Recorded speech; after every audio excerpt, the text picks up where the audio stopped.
Guys, Ram Ram ji सभी को। आप सब कैसे हो? आई होप कि आप सब ठीक होंगे। मैं ठीक हूँ। Welcome back to my channel.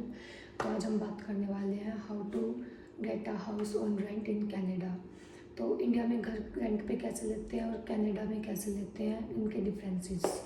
तो सबसे पहले बात करते हैं हम कि रेंट के कितने राउंड होता है। तो इंडिया में यूजुअली हमें 2 BHK मिल जाता है 15 से 20 हज़ार के बीच में।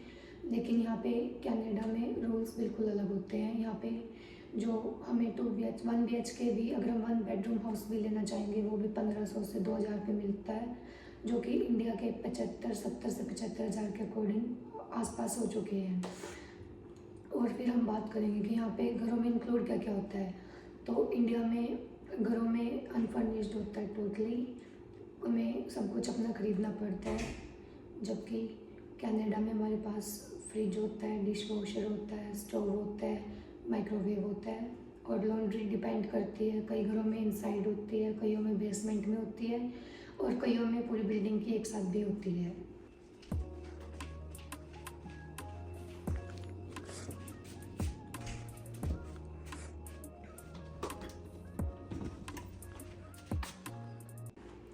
थर्ड चीज़ हम बात करते हैं कि यहाँ पे रूल्स, जो कनाडा में रूल्स हैं, वो ओनर क्लियरली मेंशन कर देते हैं कि नो पेट्स, नो स्मोकिंग, और गेस्ट भी हमें बताने पड़ते हैं, वही गेस्ट हम घर में अलो कर सकते हैं। और इंडिया में ये सब लैंडलॉर्ड के ऊपर, उसके मूड पे डिपेंड होता है, वो उसके ऊपर होता है, वो कभी भी उसे चेंज कर सकता है, ऐसा कोई रिटर्न वो नहीं होता। यहाँ पे जो सिक्योरिटी डिपॉजिट की बात करते हैं, तो कनाडा में सिक्योरिटी डिपॉजिट 1 मंथ के रेंट के अकॉर्डिंग होता है, जो कि लीज में रिटर्न होता है, और यहाँ पे प्रॉपरली लीज डॉक्यूमेंट बन के वो मिलता है। और इंडिया में यही 2-3 महीनों के रेंट के अकॉर्डिंग होता है, जो ओनर वापस देता भी है और नहीं भी देता।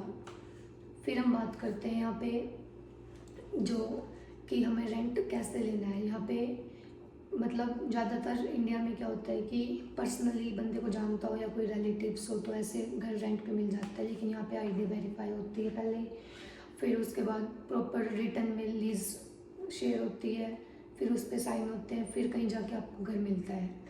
तो यहाँ पे इतने मेजर डिफरेंसेस हैं इंडिया और कनाडा के घर खरीदने में या घर रेंट पे लेने में। तो अगर हम इन्हें ब्रेक करते हैं, रूल्स ब्रेक करते हैं, तो हमारी लीज ख़त्म हो सकती है और हमें पैसे भी, पेनल्टी भी देनी पड़ सकती है कनाडा में। तो आपको अगर कुछ और जानना हो या फिर आपको घर रेंट पे लेना हो तो आप कमेंट बॉक्स में कमेंट कर सकते हैं। और thanks for watching my videos. Like, comment and share my video if you like that. So अगर आपका कोई क्वेश्चन हो तो भी आप कमेंट कर सकते हैं। राम राम सभी को।